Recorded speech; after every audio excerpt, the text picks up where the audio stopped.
Walang Pilipino sa 5 nasawi sa nadisgrasyang tour bus sa labas ng Buffalo, New York sa Amerika.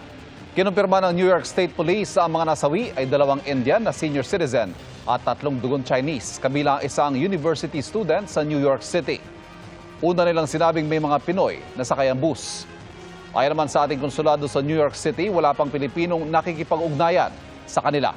Patuloy nilang bineberipika kung may Pilipinong na-admit sa 4 na ospital sa Buffalo kung saan dinala ang mga biktima. Batay sa investigasyon, pabalik na sa New York City mula sa Niagara Falls ang bus nang mawalan umano ng kontrol dito ang driver, kaya nagpagulong-gulong hanggang nahulog sa gilid ng Interstate 90 Highway. May mga naipit at meron ding tumalsik sa 54 na sakay ng bus, kabilang ang driver at crew. Ang ilan sa mga na-ospital na-discharge na. Ayon naman sa Malacanang, nag-uugnayan ng DFA at DMW at iniutos si Pangulong Marcos na tulungan ang mga apektado nating kababayan.